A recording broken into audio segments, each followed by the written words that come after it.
Alrighty, so na ako sa van, papuntang Cambodia. So I'll just be there for like a few days. I just want to share like how the process would be because I think it's like has been a long time since I did like a land, ano ba? Yung border immigration. Basta yung ganun man. So yeah, mga bags sa likod and then it's 8 hours Michael, right? Yeah, something like that. So like around 8 to 10 hours travel by land from BKK, from Bangkok to Cambodia. The capital, Siem Reap, basta ganun. I'm sure it's the capital.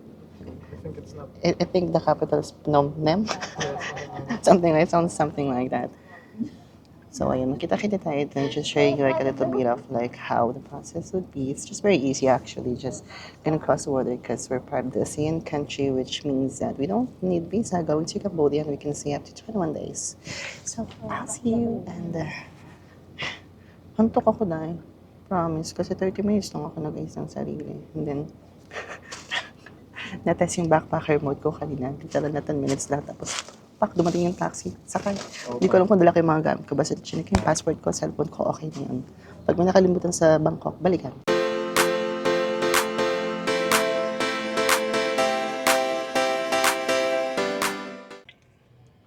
Oh, so chaotic. So chaotic. Yeah. I've seen worse. I was starting to think... Actually, it was pretty smooth, all things considered. No, for you. Yeah, for me it was But for him, I was watching him, was like... Oh my god, I was... From there. I was thinking, did he fucking do anything wrong? Yeah, I was like, bro, what? They just wanted to brag. But Yeah, it's basically not that's too it. high, like 20 baht isn't bad. I already saw just a quick thing. So we've traveled, I think, around. What time is it? I'm not like Sorry, yeah, it's especially 5 in the paranoid, afternoon. So but we I left always, like, Bangkok I around give them my phone. They 1, put, like, so it's just like any, 4 hours away. So pirate Bangkok SIM or I don't to know. They got my info, or, like, Cambodia. on my phone, I don't know. Di ko alam kung nasang bansa na ako. Really, I don't know.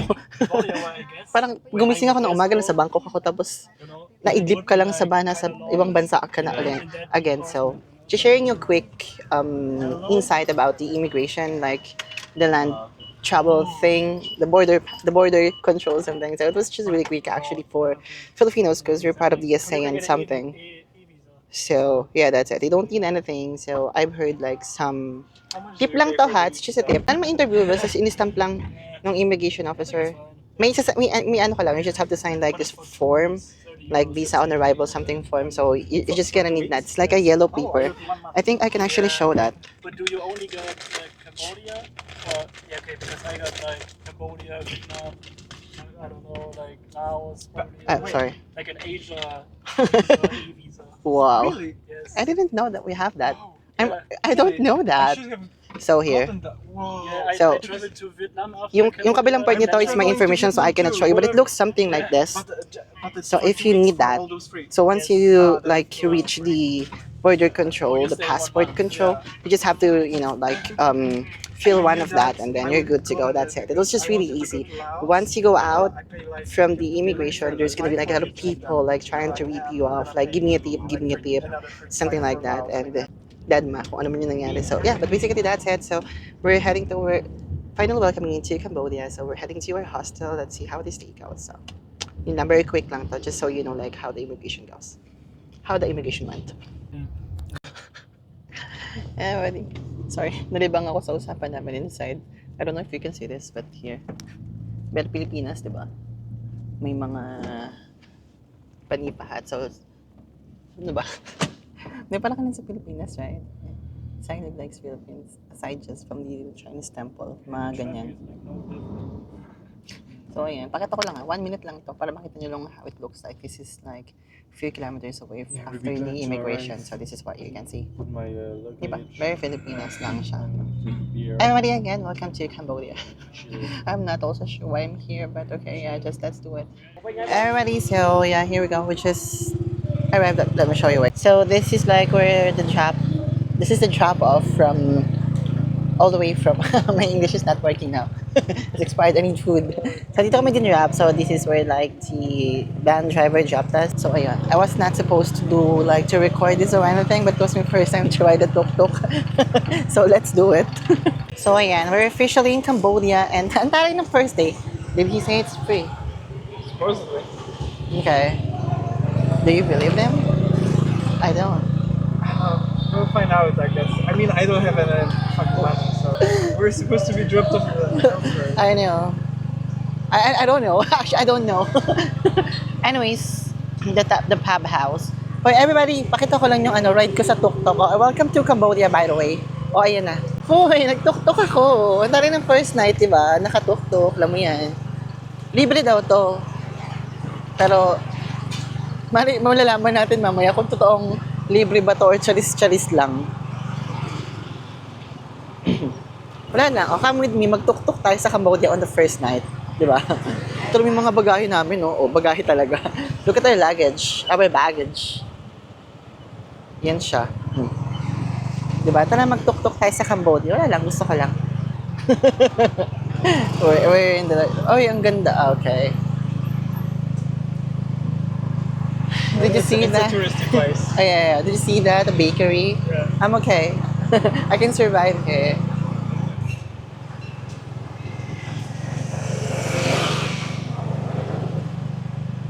Oy, everybody, ayan na, ang saya. O, di ba? Ang bongga. 8 hours mahigit. Hindi naman, it's just really like around 8 hours. Because we left at 12 from Bangkok and then we just arrived here. It's like exact 8. That includes the process in immigration and everything, so.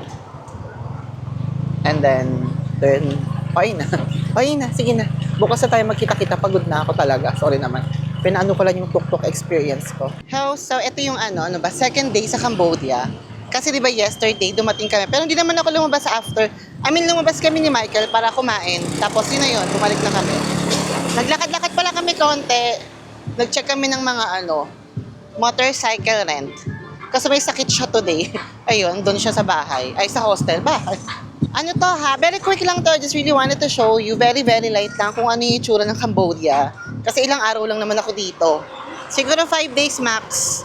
Tapos 3 times lang ako lalabas sa tawag dito sa 5 days na yon. Bakit piling ko bibili ako ng damit, shucks? Ay, pag pumunta kayo dito, maa-amaze kayo kasi tignan mo, tumatanggap sila ng dollar. Yes. Tapos minsan, kapag wala na silang barya, pangsukli nila, Cambodian money na.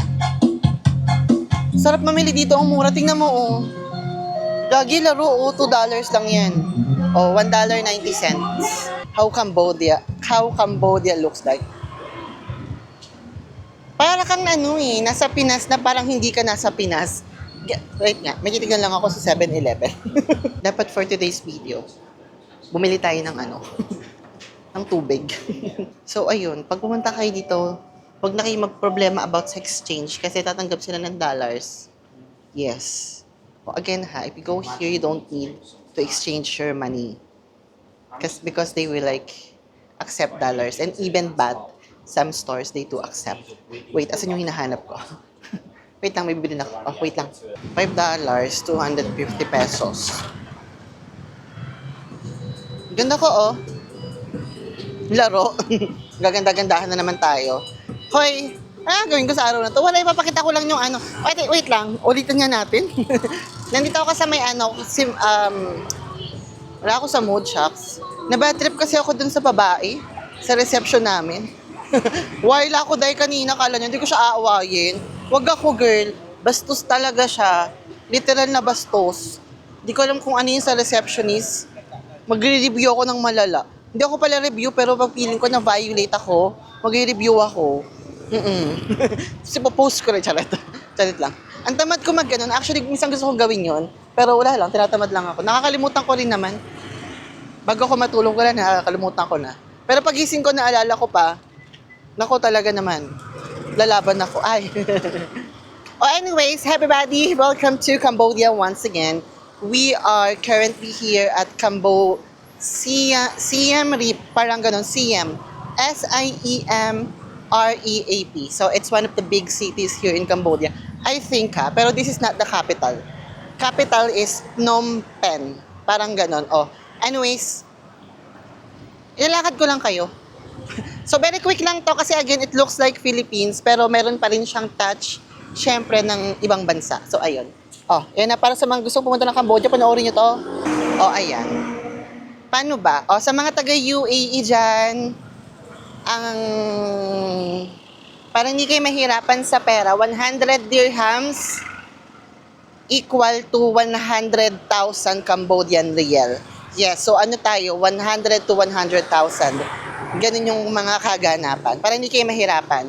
So if you have 10 dirhams, that means 10,000 Cambodian riel. O, ganon. Sa baht, ewan ko, basta. Nahihira.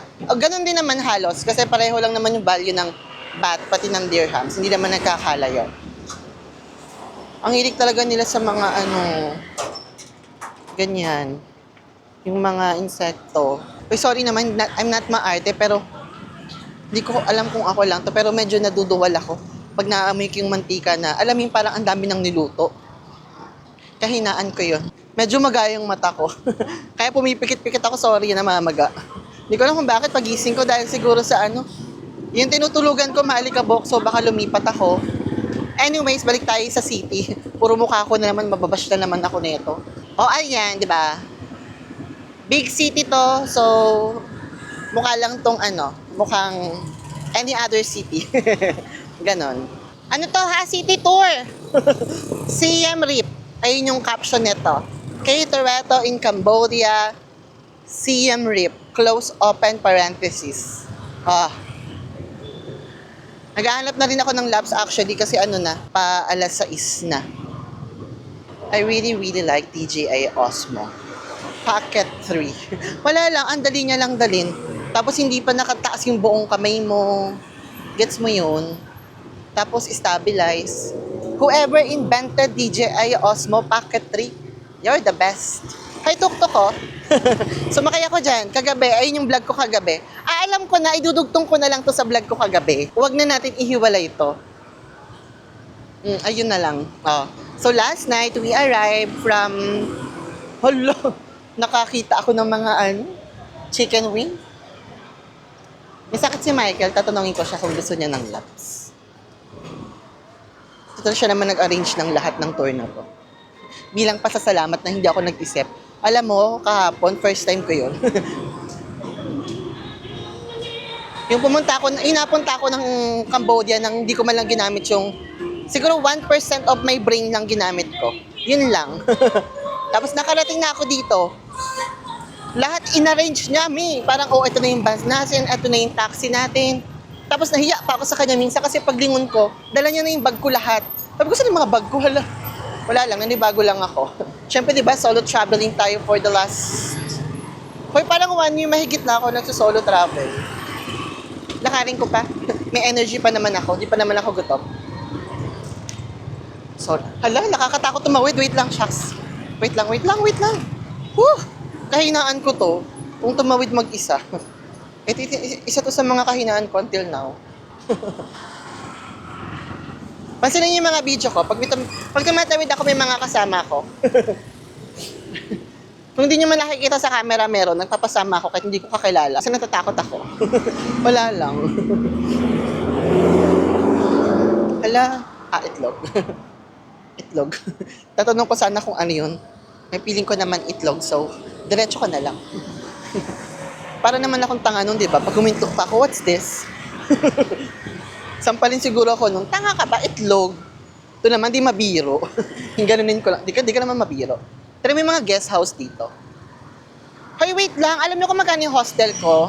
$3. Shoot ka, parang 180 lang yun sa Philippine peso.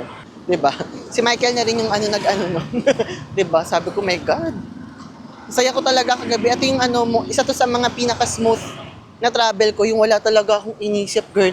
Kahit, ang ganda naman nito. Naku, mga cake na naman. Wag na yan. Sorry Pag may mga nakikita kasi ako, mga biglang mga pa-cupcake. Parang, ay. Pag may gwapong nag-aya sa akin dito mag-ikot, ay, mag-aano talaga. It's a yes for me. Kaya wag kayo maboring Para pag pumunta kayo dito, alam nyo na yung ma-e-expect nyo. Alam nyo na yung ma-e-expect nyo. Basta di ba? Tagalog na lang, mali pa din yung grammar ko, di ba? Nai-stress din ako minsan. Anyways, ayan, nabalik na ako. Sa other side naman tayo. Dali, punta tayo sa other side. Shucks. Kinakamera ko sila para pag binunggo nila ako, kitang-kita sila. Charis. Ayan na, pabalik na tayo. Other side naman. Alam mo, parang may lugaw ako nakikita, promise. Parang may nakikita ko mga lugaw-lugaw talaga. Ay, para sa mga alam ko naman, uusisain nyo rin to. Alam ko naman, tatanungin nyo rin. Si Michael, kaibigan ko yon ha. Kaibigan, ka-hostel ko yon sa Thailand. Okay, maano ha, may jowa yon. Baka usisain nyo na naman, sino na naman yan? Oo. Okay. Shoota kayo, porket lumabas sa vlog ko, sino na naman. Isa siyang pribadong tao, kaya hindi ko siya masyadong sinasama sa vlog. I respect. Kasi usually naman ganun yun. Pag tinanong mo na may social media ka ba, tapos nag-iya sila, tapos pag chinek mo, mukhang personal, hindi ko na sila sinasama sa vlog kasi ayoko silang magulo. Kaya yung buhay ko na lang namang walang saysay yung guluhin ng mga tao. Huwag na natin siyang idamay pa. Oo. Lalo na cutie-cutie, nako. Alam ko na mangyayari. Oh, wala siyang Instagram, pribadong tao. Huwag kayong magulo, huwag yun ang itanong. Mamaga yung mata ko. Parang gusto ko nang umuwi. Ano ba yan? Oh, again, everybody, welcome to Cambodia. Ako yung vlogger na tamad. Yung tamad magsalita, yung tamad mag-ano. Wala lang. Kasi ayoko i-hype, ayoko nung pa-OA talaga. Ayoko ng mga ganung vlog. Kung may napapanood akong ganun, tinatamad na ako. Gusto ko yung parang naglalakad ka lang, pinapakita mo lang kung anong ganap sa paligid. Yun lang yung gusto ko. Bakit parang may naaamoy akong okoy? May okoy. Ay, insekto pala, wag na. Feeling ko yung fried chicken, niluto niya sa same oil with the fried chicken. My God. Hoy, lang ako sa Cambodia ha, maybe 3 to 5 days. So, wag na kayo mag-expect ng mga special na ganap. Lang to, very quick tour lang to sa Cambodia. Wala lang, kasi malapit ako dito, so dumaan na ako. Kala mo, kanto lang na monumento yung pinuntahan ko sa Caloocan. Tara mag-Cambodia tayo. Sa ulo talaga ako. Sakit ng mata ko. Hindi ko alam, baka kasi sa alikabok. Gusto lang palang ipakita yung nails. Ang sakit ng eyes ko. Pero yung nails, pineflex. Yung mga nanood ng live ko nakaraan, o, ito yun. Hi! Hello! Nag-hi yung bagets. Hi! Ang cute! Naglalaro sa mga kanto, sa labas. Basta. Anong tawag dito? Ay, don't expect that I will do mga street food eating here ha. Alam niyo naman yung tiyan ko hindi nakikisama. So, ayan na. You know, my stomach is not cooperating. Sasabihin ko sana my stomach is not cooperation. Ayaw kung magkaroon pa ng problema, 3 days ka lang, magkakaproblema ka pa. Wag na. So, yes. In the next 3 days, halang cute ng guard. Hello. Tingnan mo nga ako, baby. Ay, nakikipaglandian siya doon sa may sa may Oppo, sa kabila, sa Vivo. Dumidiskarte rin to si Kuya. Ay, pabalik na tayo. Wala siguro masyadong vlogger dito. Nitignan nila ako eh. Alam mo, awkward din kaya pag nagkasalita ka mag-isa. Tatawa lang sila sa'yo. Taray ng upo ni Daddy, oh. Tila mo, wait lang. Sarap ng upo nila, oh. Lanzones yata yan. Okay. Hindi ko alam eh. Yung tunog ng language ng mga taga-Cambodian, parang may pagka-Chinese na may 10% ng Thailand. Pero parang Chinese na yung naririnig ko sa kanila, yung accent nila. Para silang Chinese. Gusto kong kumain ng fried chicken, pero pag nakikita ko tong ano ba to? Tutube? Ano naman to, shucks? Grasshopper? Tsaka yan, hala. Kain kaya ako sa palengke. Shucks, natatakot talaga ako. Sorry naman. Buisit tong tiyan na to. Hindi ako natutuwa talaga. Pasok tayo sa palengke, everybody. Let's go inside. Para makita niyo yung mga kaganapan. Parang atsara to. Everybody, so this is palengke ng Cambodia. 'Di ba? From Hulong Duhat to Siem Reap ng Cambodia. Dami kong narating.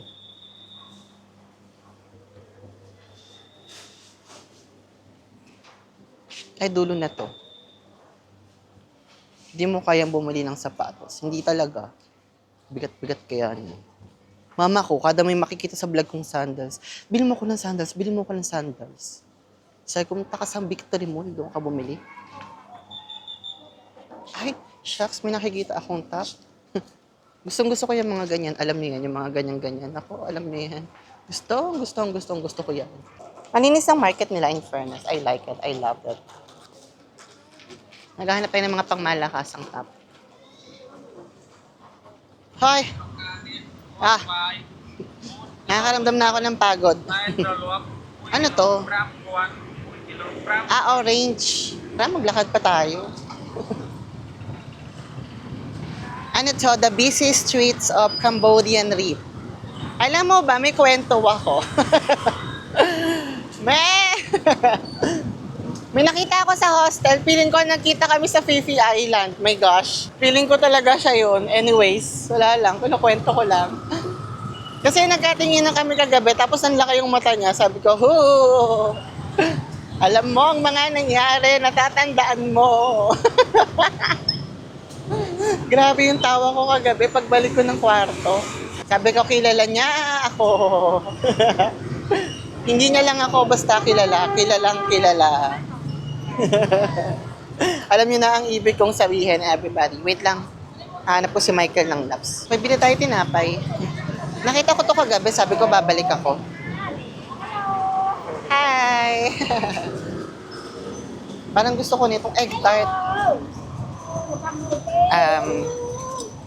Okay. Can I get 2 egg tart? And then 1 custard bun. This one, and then egg tart 2. O ayun, ayun yung binibili ko. Magbayad tayo.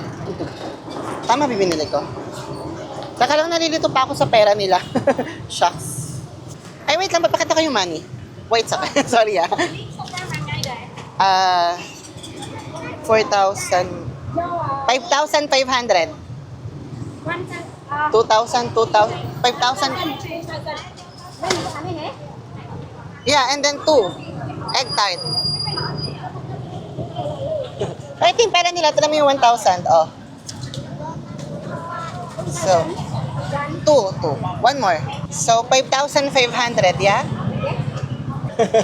Naguguluhan siya. Oh, ayan. Nagagamit yung mathematical skill ko dito, grabe. Parang 5 dirhams lang naman yung binili ko, naging 5,500 yung value. Okon! O, ganun yung pagsabi ng thank you dito, Okon. Kung nagugutom ka, ituloy mo ng okonomiyaki. O, ayan. Nakita ko yun kagabi, sabi ko, kahit anong mangyari, babalikan kita, bibili ako. O, ayan, bumalik na ako. O. Yung mga ganyan, okay lang ako dyan. Pwede ako dyan. Pero yung mga noodles, naku po. Yung mga niluluto sa mga cart, naku po. Yari ako dyan. 3 araw lang ako dito, baka maging 10 araw to. 7 araw may sakit, kaya wag na. Pumura ng kape, wala. $1.75. Oh. May passion fruit kaya sila. Wag nang alam mo, kakain muna ako. Tapos kapag gusto ko pa yan, tsaka ako babalik. Alo, tignan nyo yung nasa kabilang daan. Halo, kita ba? Shucks, wait. Hala. Sama mo ako. Sumama, gago. Pero hindi ako mahilig sa puti eh. Sorry. Tsaka di rin naman nila ako gusto. Huwag tayong asyomera. Kung maka-arty ako, hindi naman ako mahilig sa puti. Hindi ka rin naman nila gusto. Kung maka-arty ako, kala mo naman gusto, hindi. O, ayun na. Ito na yung City Street. Para mapakita ko lang kung anong ganap for today. Para may maidugtong lang ako sa vlog ko kahapon. O, bye! Para sa mga magtatanong kung may KFC dito at fast food, meron naman. Ito yung KFC. Ayun yung Burger King. So, para sa mga katulad kong medyo takot at kagagaling lang sa mga pakikipagbakbakan sa mga street food. Kung gusto niyo mapahinga yung mga tiyan nyo at sure kayong okay, dito, mag-KFC muna kayo. So, ayun, dito ako. Hindi hype yung KFC dito, walang tao. Gusto ko dito. Kagabi din ako lang yung customer, pati si Michael. Kami dalawa lang. So, bumili tayo dito. I'll eat here. Just give me 1 second, yeah. Do I want try? So, ayun. Diba? $5. Drumstick original. Yeah, the drumstick. That's, yeah. So, it's $5 and how much in Cambodian real? 20,000 and 7. No, if it's $5 200. and then 200, yeah? Yes. So, this is enough? Yes, that's Oh, okay. now. Okay, thank you.